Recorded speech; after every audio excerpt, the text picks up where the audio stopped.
Welcome to All Can, No Can't, the podcast where we toss out excuses, face our fears, and reclaim control. I'm Jeff Luther, your guide to mastering the chaos and turning obstacles into opportunities.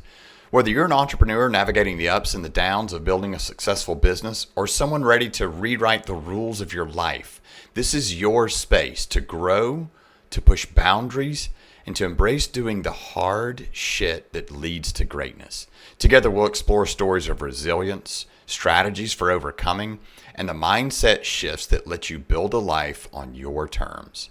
I use my experience with a life-altering diagnosis to help you find the can in every can't. So buckle up, because it's time to stop living in can't and start thriving in all can.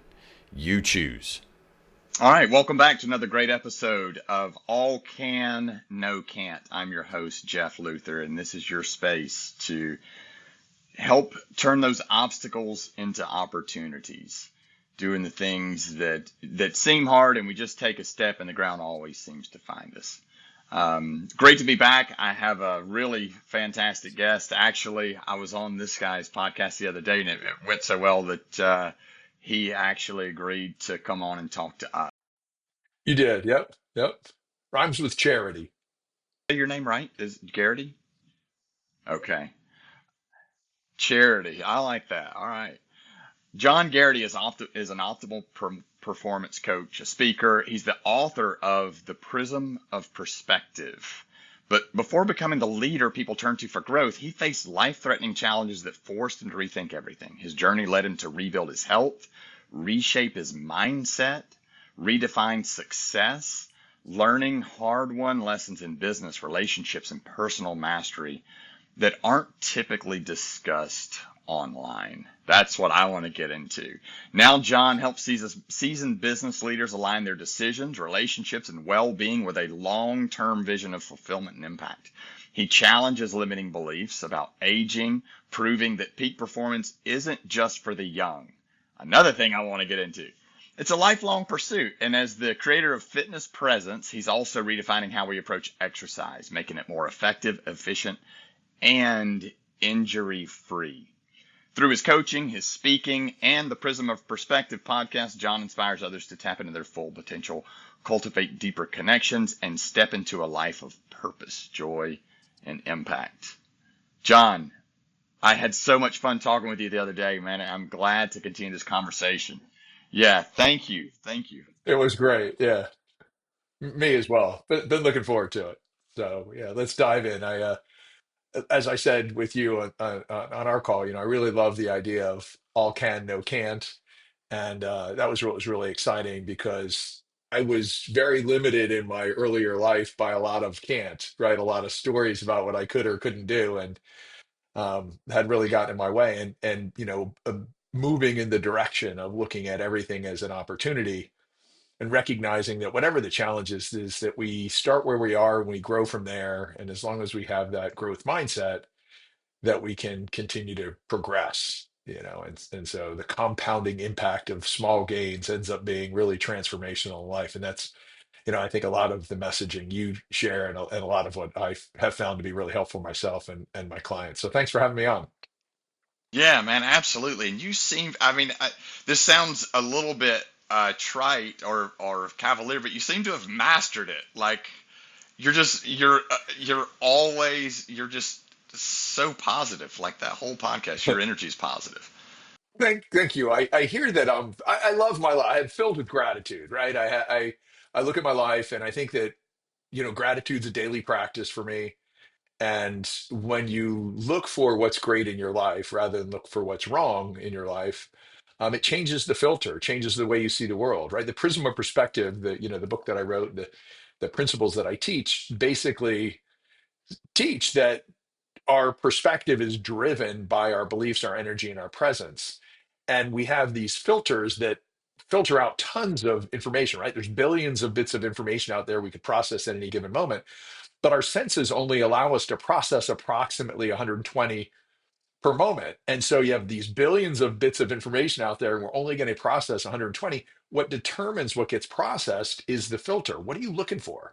Because whatever you're looking for, your brain's going to go find it. And so when you have a attitude of gratitude and a practice of gratitude, you build a filter that ends up looking for what's great in your world, and it makes it a lot easier to stay positive. On the flip side, if you're always looking for what's wrong and how you were offended or someone did you wrong, there's tons of evidence for that too. There's like no day that goes by that you couldn't find a way to like look at things and be upset because this didn't go your way or this person wasn't there. I love the quote by George Bernard Shaw where he says, I'm going to drop it here a little bit, but he says that we're sad because the world won't devote itself to making us happy, right? And the world's not going to devote itself to making us happy, but we have an opportunity to live our lives in a way that's fulfilling and full of contribution, and all those things feel great. So yeah, I'm very, very happy and blessed. Great family, great health, love my business. So certainly no complaints here. That's awesome.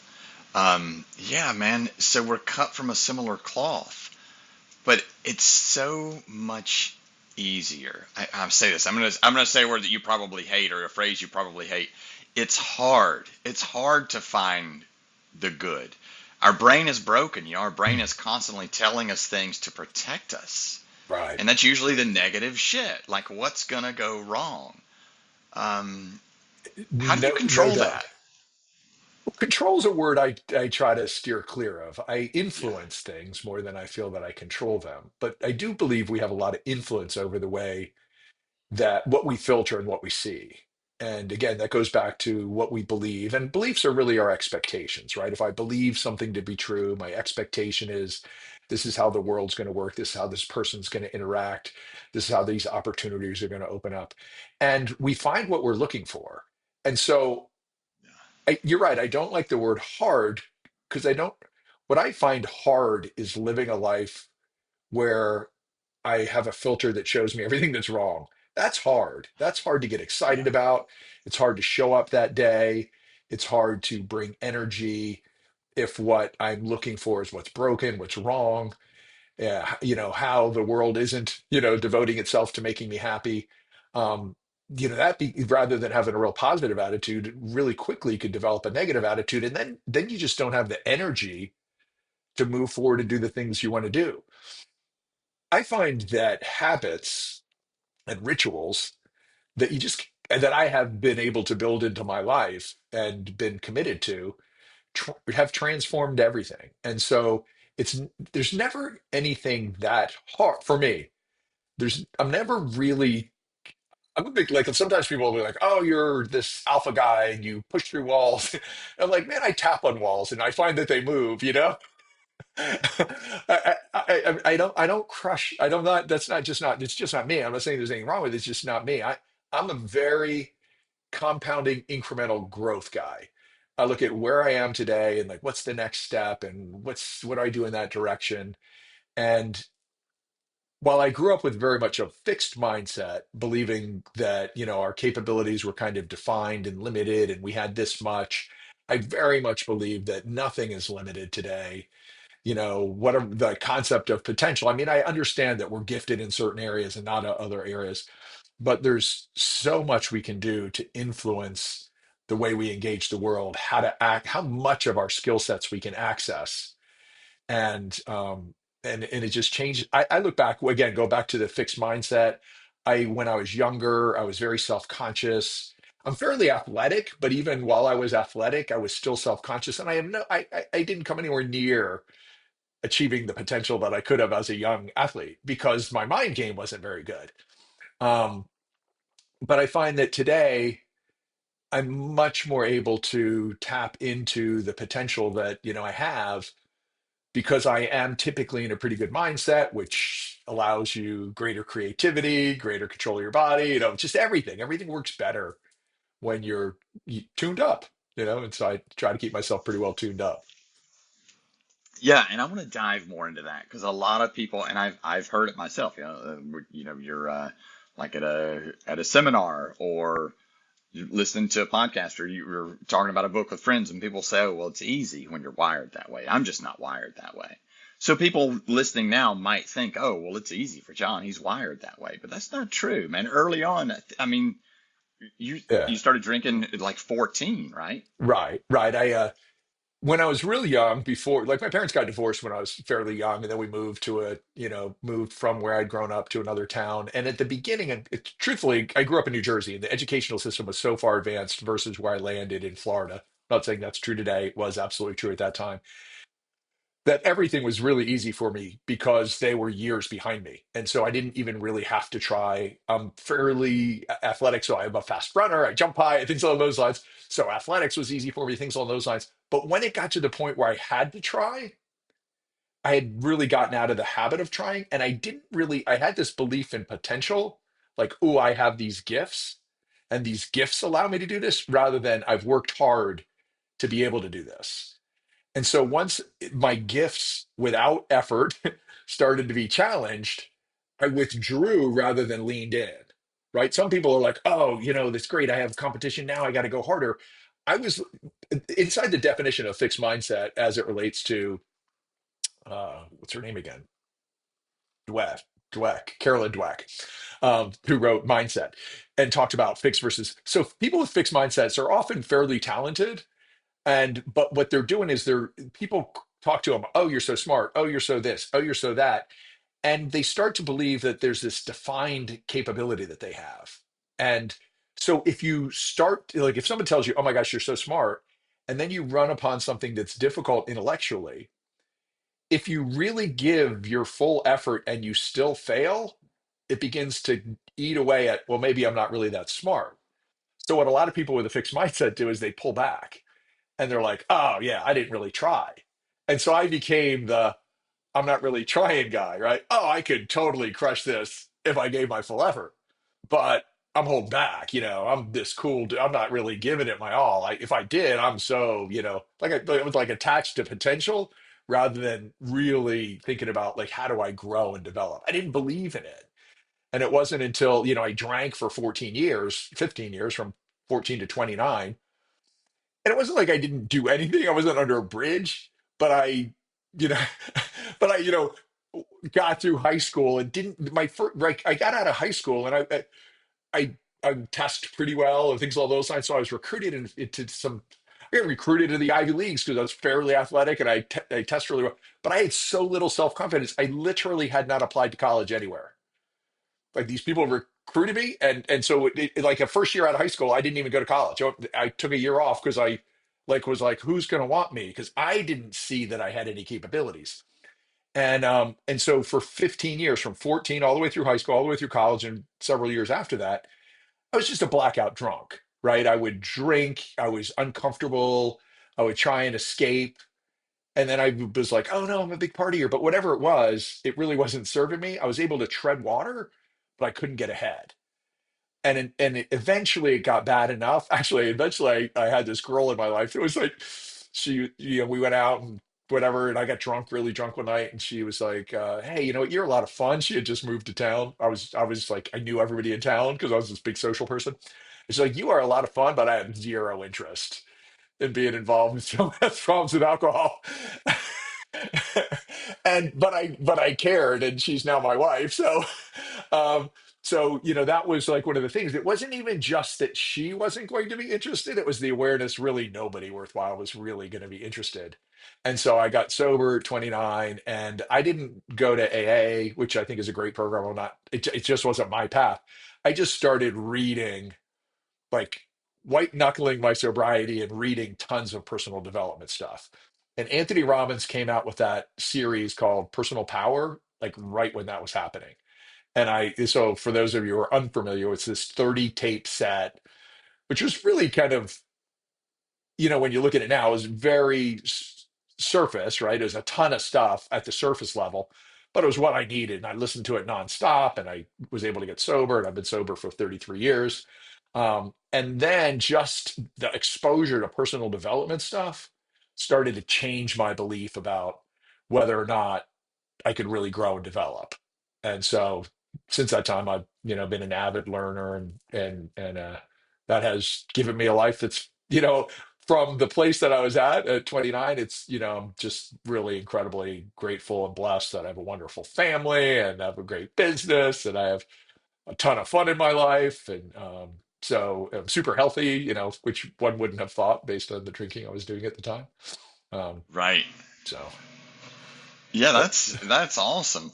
Um, and I want to go back to like people saying, "Oh, you're smart, you're gifted, you're whatever." Um, a lot of times we have, and I don't know the term for it. I want to say cognitive bias, but I don't think that's it. But it's like, you talk to the kids that are sophomores in college, and you're like, "Holy shit, you run a 5 minute mile?" And they're like, "Yeah, don't you?" I mean, everybody runs a 5 minute mile. So you have these things like that you excel at, that you're good at. right. Does that resonate with you? Was that part of it? Like, no, I'm not smart. This is just normal. Yeah, there were like yeah, even when I graduated from college, it was kind of similar to graduating from high school. When I graduated from college, even though I'd worked my way through college and been a successful salesperson, paying my way through college, when I graduated, again, I hadn't done well academically. I didn't even have confidence to go apply and compete. I was like looking for ways that I could sneak my way in to something where people wouldn't say no. And so yeah, it was so like the idea, like I'm fairly good communicator. I've had success in sales, and I had already had success in sales. But many people don't recognize that we're all wired differently. And if like I'm not a great technical guy, right? I'm not saying that I couldn't have learned it at a different level than I have, but I just through high school and college, I wasn't a really good student. It was when a lot of people were getting that, and so that's been something I haven't ever really come and mastered. Um, but I think it's much more important to say, what are we good at? What do we love to do? Where are our gifts? Where can we add value? And how do we lean into that? And then how do we become competent at the things we're not naturally gifted at? And how do we collaborate with others who are really gifted in those areas? Because the truth is, what we're trying to do is have an impact. And we're going to make an impact when we are more focused on our own gifts and talents and passions. And then recognize, like, whatever the challenge or problem or opportunity you're seeking, you're not going to be the person that does all of it. Just here's where I add value, right? Like, hey, I can do this part and figure out who does the rest. That's also been a really big thing of recognizing how do you continue to grow when we all have areas where we're not great. Yeah, that's exactly right. And is that why, like, perspective is such a big term for you? Is that why that's part of your coaching and part of your just your daily life? Yeah, well, I think so. I'm going to break perspective down. So the way I look Yeah, at please. That'd perspective, be awesome. so I'm going to talk about the whole graphic, and I'll send you the. I think may have sent you the graphic already, and you can put it on the show notes or whatever. But for anyone who's a fan of Pink Floyd, I always use this as a reference. The Prism of Perspective looks very much like the album cover "Dark Side of the Moon." I think they stole it from me. No. But anyway, if you think about how the white light comes into the prism, for those of you who are bringing that reference, right? So white light comes into the side of the prism, and then it goes through the prism and it comes out the other side. It's a full spectrum of colors. And what we understand about color is that white light contains all the colors of the rainbow. And so in this particular model, what I say is that our life is like white light. And just like white light contains all the colors of the rainbow, our life, it contains all the different opportunities and challenges and whatever it is, it's got all that color in there. And that based on what we believe to be true, how we generate energy and how present we stay so we can live in alignment with our values, we may live our lives or have moments in our lives where anywhere from being a victim, a fighter, a negotiator, a contributor, a collaborator, a partner, or a co-creator. So there's 7 colors of the rainbow. So I just gave you 7 different levels of energy. And of course, those are a little bit arbitrary, but if you think of the low level of the energy, right? It's I'm a victim, right? Stuff happens to me. I don't really have an impact on it. The world's not fair. There's not enough resources. It's dangerous. And then you start to work your way up. The fighter feels a lot of that same thing, but it's like, I'm going to fight my way out. So it has a little more agency than the victim does. Then you work into negotiator, and they're like, well, I don't know that it's so dangerous. I'm willing to negotiate, but there's limited resources. So I need to negotiate in a way that I win. So negotiators are often doing win lose. So you get a lot of deals, but you don't get a lot of relationships. Contributors are a little higher up on that energy level. They're more empathetic and they're like, I really want to make sure Jeff wins, But if I don't believe there's enough resources, I'm probably going to structure a deal that doesn't work for me, right? I'm going to do something really great for you, and I'm not going to care for myself. And then ultimately that doesn't work because then the deal doesn't work long time. And so all this lower level energy doesn't allow you to build anything. When you have higher levels of energy, when you're a collaborator, a partner, a creator, you start to believe, yeah, the world is safe. Um, doesn't mean there's not some danger in it, but in general, the world's safe. That there's enough resources. Now I'm going to think about how do I partner with other people, either on a project basis or an ongoing basis, or how do I just kind of lean into the universe? That's the co-creator, right? I'm just going to give my contributions into the world without thinking about how it's coming back, knowing that if I keep contributing in the right way based on my passions with people I care about, they're up to great things, we're going to be rewarded. So that's the backside of it. The front side that really starts the filtering is, what do you believe to be true about yourself? What do you believe to be true about others? And what do you believe to be true about the world? And the most important of those is, what do you believe to be true about yourself? And inside there, I break it down into, like, what's your story that you tell yourself about how you're landed here? Is it a victim story or a hero's journey? Because it's going to make a difference. Because if you're a hero's journey, you've gone through obstacles and like, I've used this skill, this gift, this talent. I know I have these resources. So yeah, there's going to be challenges again. Are you feeling stuck? Overwhelmed? It's like you're fighting against something that you can't even see or name. I've been there, literally. I survived sudden cardiac death and I rebuilt everything. I've mastered the art of controlling the chaos. Now I coach a small group of high performers that are willing to do the work to do the same thing. No fluff, no excuses, we just get results. If you're ready to take back control, apply now at jeffluther.com. This is all can, no can. But I have this hero's journey that I've gone on, and I know I can continue to do that.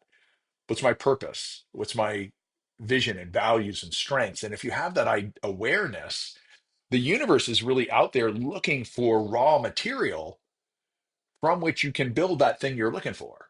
And so when you think about, like, what do you see, your perspective, a lot of it's that. From a ability to collaborate depends a lot. What do I think to be true about you? Like, if I don't think people are trustworthy, then I'm always looking for, like, where they're breaking the relationship. And so I don't ever really do anything long term. I might be a negotiator, but I'm probably not collaborating or partnering effectively. And then the bottom part is, what do you believe to be true about the world? Einstein said one of the most important decisions you'll ever make is whether you live in a safe or a dangerous world. And it has a lot to do with what you talked about. The filter, right? The amygdala, the part of the limbic region of the brain, is always looking for what's dangerous.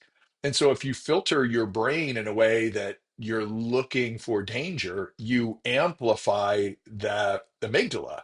If you're looking for what's great, you amplify the prefrontal cortex, which is where you make great decisions, you collaborate with people, your creativity, right? So the part of the brain that makes us human, we build that through having expectations of a opportunity world, you know. And so that's really what my perspective, I think, about all of those things play into filtering all the raw material that's coming at us in a way that enables us to, build something great.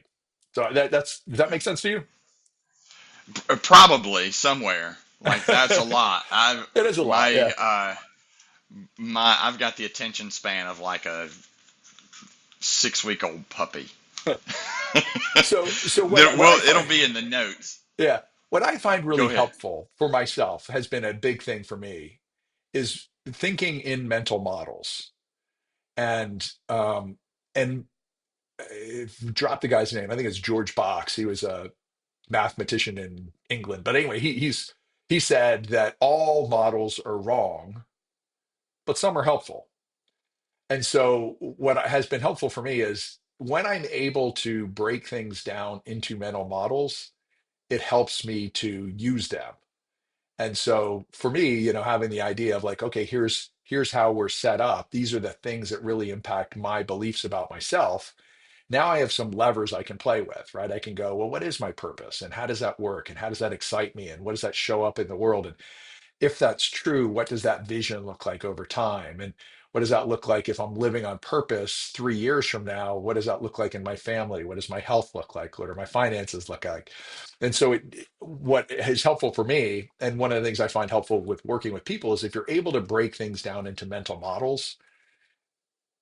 I think of it as like giving us the levers, right? The little buttons we can play with to create impact. That's been helpful for me. So Or little dials like a yeah, DJ. yeah, Yeah. essentially, right? You're like, turn up this a little bit, turn that down a little bit, really Right. dial it in so you get the Yeah. right frequency, so everything's really clear. Right. And you mentioned age a few times. I mean, like, I'm 50, so I'm starting to get on up there. But you mentioned age a couple of times. Like, tell me about your fitness program. Love You to. seem to be in pretty good shape. Yeah, let's hear about that. Yeah, so yeah, I find myself to be in exceptional shape. Um, and I'll tell you why I say that. I look at it, I look at fitness, like if someone's a fit parent, they're a capable parent, right? Like this person's fit to be a parent. They have the capability, they have the patience, they have the empathy, they have the caring, they have. So when I think about being fit, I think about capabilities. Like what are you capable of doing? And so I've been around fitness for a really long time. When I was in college, that job that I told you about, that sales job, I sold at this health club, but it was one of the top health clubs in the world. And Arthur Jones, the guy that really started high intensity strength training, he was the founder of Nautilus, did a lot of his research at the club that I was at, called Gainesville Health and Fitness Center. And what what that did to me. So up until that time, right, played sports in high school, so I was like everybody else. I'm going to do 3 sets of this and 2 sets of this and 5 sets of this and 10 repetitions and all this stuff that was in some ways disconnected from principle, as it seemed to me. There were these things you were supposed to do, but there wasn't a whole lot of underneath principle of like, well, why? Arthur Jones was very much about principle around exercise, and he had 10 principles of exercise. And the big premise for Arthur and high intensity strength training was that you have to go to failure. It's not how many times you do something, it's whether or not you go to failure and your body has to respond and adapt because you don't have the resources necessary in order to do what you're trying to do. So your body's going to try and adapt. And so he looked at strength and flexibility and cardiovascular and body leanness and resistance to injury. Those were his 5 areas that he looked at. I've expanded that a little bit in the work that I do. And I've also changed it a little bit in that I believe that there's a buffer zone. So if you imagine that you're trying to get better at something, right? And so Arthur's thing would be if you didn't go past, if you're capable of this and you didn't go beyond that, if you just came to that edge, then there's no reason for you to get better. And what I have found as I've aged is that sometimes if you're always going and pushing that hard, I ended up, and many people I know ended up having injuries, overuse injuries, impact injuries, torque injuries, etc. And but what I found is that if you come close, if you can kind of see the visual here, right? If you come close to that edge, then your body's going to go, we didn't use all of our resources, but we kind of got close. We probably need to make some more. And so you build capacity before you run out. Just like if you're building a business, right? We're coaching somebody and they're like, how's everything going? Oh, really good. We're really getting near capacity. You don't say, hey, wait till you start failing and you're missing orders and your clients are leaving, and then you can hire someone, right? You say, oh, okay, so you're approaching capacity. You're at 85% or whatever it happens to be. So let's think about where do you need to bring on another person or another, how do you add capacity? Well, the body is incredibly smart, right? It's part of the universe. It's part of the collective intelligence, as I understand it. And if that's true, then the body's going to make those adaptations. And so what I've found over I'm 62. And what I Oh, found is wow. that I continue to literally get better, better, better still every day Yeah, without ever crushing myself. but this is a program that you I teach, right? Like created. it's your Yeah. program. I mean, Yeah. that's a Yeah. lot you're giving us a lot of data. Like that's a Yeah. lot. Like Yeah. I'm I teach this and I teach it because I really work with mostly business. I work with business owners that are successful business owners in midlife. And that many of Okay. them have, let's say they're 55 to 65 years of age for the vast majority. And most of them spent their life thinking, man, I can't wait till I get to be whatever, 60, 65, and I'm going to retire and I'm going to play golf and I'm going to fish and I'm going to do whatever. And what Right. I hear from all of them is they're like, yeah, I don't really want to do that. I Because like to they're play in golf. shit physical condition. Or they may be in shit physical condition, or they're just not excited about doing that forever, but they want to continue to contribute. Like sometimes people will say to me, like, well, I don't even want to be alive at 90. And I'm like, if I can do what I can do today, or even in the ballpark of what I can do today, I don't care if I'm 150, I want to be here. If I can't, that's a different story, right? So I believe, I know there will come a time where eventually stuff turns the other direction, but literally, I work out every day. I've worked out every single day for over 8 years, haven't missed a day. And every day I get a little better because I work on the concept of flow. And so flow is like working at the edge of your capacity without going into overwhelm. Again, it's a neurochemical thing, like your brain waves slow down, you get more creative, more aware, you process information more rapidly, and your neurochemistry, dopamine, anandamide, oxytocin, norepinephrine, endorphins. So you have all this neurochemistry making you get better and better.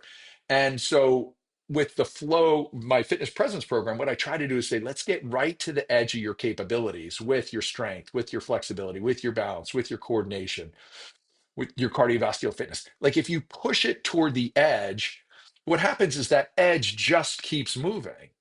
And so again, as a 62-year-old, even though I've worked out since I was 10, I'm more physically capable at 62 than I've ever been.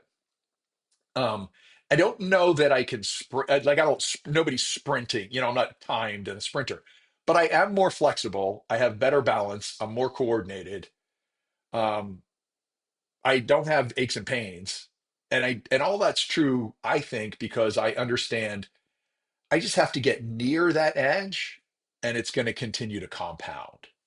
And that's my experience. It's my experience with everybody I know that they begin to get introduced to the idea, and because it doesn't really even the fitness presence looks very yoga-ish, except it's more fluid and flowy, and it works on a couple different principles. The strength principles are because I don't use any equipment at all. I don't use weights. I don't use bands. I don't use anything. And so you always have gravity, right? So I can do my legs, I can do squats and lunges and things like that. For the up, but what also you use isokinetic resistance.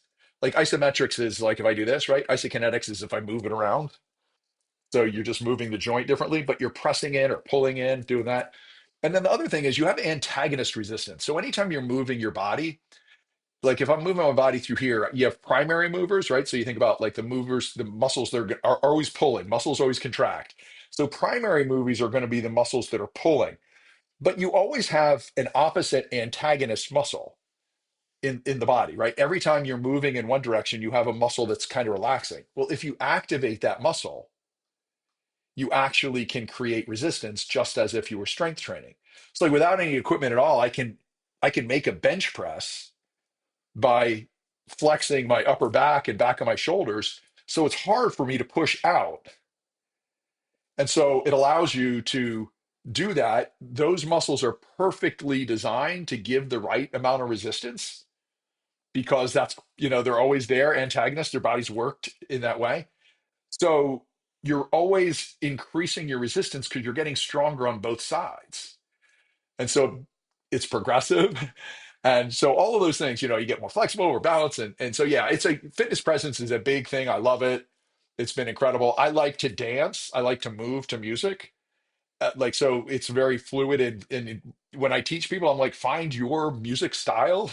Mine, I tend to like music that's flowy. If you like really explosive stuff, you can do that as well. You just have to watch the edges of your range of movement so you don't create impact forces at the edge because you'll cause injury.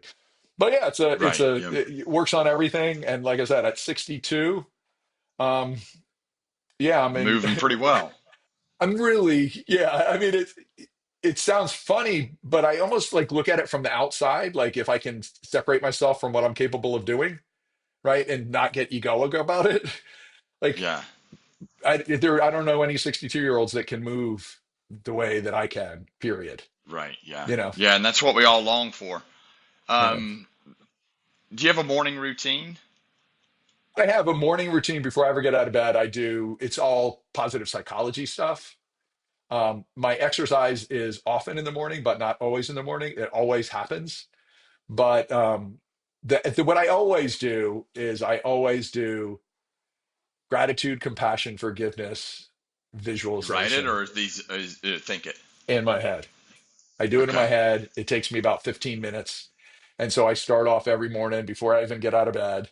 Before I ever get out of bed, I've already thought about, three things I'm grateful in my personal life, my professional life, and what I'm grateful about who I am and how I show up in the world. And then I think about compassion and I think about how do I have more love and caring and contribution, especially in like groups that I have a harder time with, right? So it's easy to do it with the people that you love naturally, but like Yeah. I find Yeah. growing compassion, think about like who irritates me, who frustrates Right. me, and how do I elevate that up? And Yeah. forgiveness is there anyone that I feel like I'm holding a grudge up against? But most of the time it's forgiving myself, like about a thing I did, yesterday I didn't do this right. And you're like, I just try to let it go, you know? Right. And then visualization, I just, look at usually, a 3 year or 90 day, or sometimes just thinking about the day, like what's going to happen to just activate your imagination. And those things, I do that before I ever get out of bed. And so that's my morning ritual.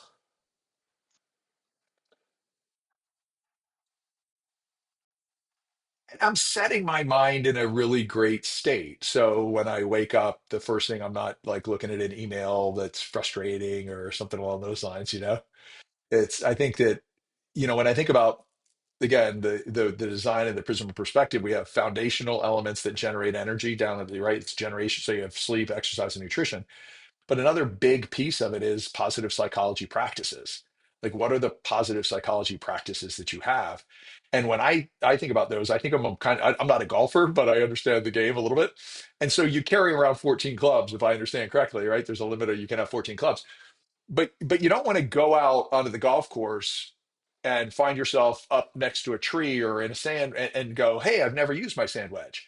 Um, so positive psychology practices to me are, the things I mentioned, but also journaling, meditation, mindfulness, breath work.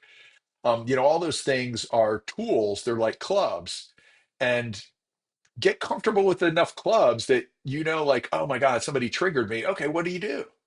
Okay, I'm gonna do, 2 minutes of breath work, and I'm gonna do some compassion work, and I'm gonna do some forgiveness work, and it's gonna go away. I know how to play the game because I have the tools. I've developed the tools. And so, that's kind of the way I think about building psychology, really, leaning in and making it a practice. I remember Brene Brown one time, she really influenced me. I love her. And she says, she used to just talk about gratitude. And she goes, a lot of people say they have an attitude of gratitude. She goes, which sounds great. She goes, she goes, but you really have to practice it. Because if you don't practice it and something comes up, you don't really go to gratitude, right? You go to offense. And she says, I have a really great yoga attitude. I got yoga pants, I got yoga blocks, I got yoga straps, I got a nice yoga mat. She's like, but I don't really have much of a yoga practice. So I can't really do yoga. you know? And so I think the same thing is true with that positive psychology. If you practice it. And the other part of it that's you can do it in between meetings. You got one meeting after another, and all of a sudden you're like, to me, if I don't take a break, I feel like stress starts to build. But like after, let's say that we run this and you got a meeting right after this, but if you take 2 minutes and you slow down and you really pay attention to your breath, and that's all you do. And 2 minutes later, whatever level of stress you had probably dropped way down again. And then instead of compounding it throughout the day, and at the end of the day, it's through the roof, you're like, it builds, you drop it. It builds, you drop it. You build, you drop it. And if, you're frustrated with something, you're like, let me just, I don't want to get this out of my head. Let me get something in my journal. I can come Yeah, back to that's a it later. practice for me. If I'm running a meeting, every meeting I run, we do a 2 minute moment of silence. 2 minutes silence. You don't have to close your eyes. You don't have to do anything. We're just going to be quiet for 2 minutes. We all come running into everything, Right. slowing down. Right. Yeah. Um, So I think all of those things, and they're not all morning practices, but they're all practices. yeah, Yeah. yeah, those are great. So when people want to learn more, where can they find you? John-Geraghty.com, right? This is my website. You can listen to the podcast, The Prism of Perspective, the book, The Prism of Perspective. I'm on a bunch of different stuff as Coach John Geraghty, Instagram and LinkedIn and things along those lines. So, I'll send you all the different links for all the different social media. And what I really am interested, my thing that lights me up is I believe that one of the greatest resources that we are squandering is the capability to continue to contribute for a really long time because we've bought into this myth that we're going to age and we're going to lose our skills and we're going to lose our cognitive capabilities. And it really just isn't true. I mean, to do yes, it absolutely, Alzheimer's and dementia happens, but it doesn't happen to everybody. You know, some people are going to have, genetically diminishing physical capabilities premature to other people. But if you're healthy, right? So most of us are relatively healthy. And if you just think about your body's going to adapt to be capable to thrive in whatever environment you put it in. So if you thoughtfully make your environment a little more challenging all the time, and that's not just physically, right? That's also mindfulness and your focus and your attention. All of those things, if you build those wherever wherever you start is just fine. Just begin to grow in the right direction. And what I hope, yeah, absolutely, right. So and so that's my thing, and what I want to do is just help people to recognize that. I had a conversation with somebody the other day. I was at a party, and he was 61, I'm 62, and we were talking, and he said, "Well, we don't really expect to do anything great after 60." And I was like, "What?" Like I just, but it's like it was like built in, and it was an assumption that he had that I would be like, "Oh yeah, you're right." Like, of course not. You're 60. It's all downhill from here. I think we're gonna, at 62, I'm probably gonna live another 30 to 35 years. Maybe not, maybe not, but certainly got a plan for it. And are you really gonna just coast for 30 years, or do you want to continue to contribute and do the things you love to do? Right? Like we talked about, what are your gifts? You probably have fun doing what you're really good at. So why would you stop? That's kind of my thing. Yeah, and you'd have to make the conscious decision to wake up and say, okay, today's the day that I quit. And I've been in this Right? situation before with quitting, and quitting is Yeah. nobody wants to quit. Yeah. Don't ever. That's all Yeah. can't, no can. Right. That's it. That's it. Yeah. Man, this So, has been great. I sure appreciate it. Thank yeah. you. Thank you Thanks so for your much for having me time. on. Really enjoyed it. Thank Awesome, you man. for flipping the table and doing it the other way. Yeah, this was fantastic. So yeah, I guys, check appreciate it. check out the other way, right? Go to Prism of Perspective and check out Jeff's podcast as well. It was great interviewing you. So thank you for that. Yeah, man. All right. Peace Yeah, out, that was brother. fun. Thank you. All right, dude. All right, this was another episode. All can, no can't. Taking those obstacles and turning them into opportunities, just like John told us.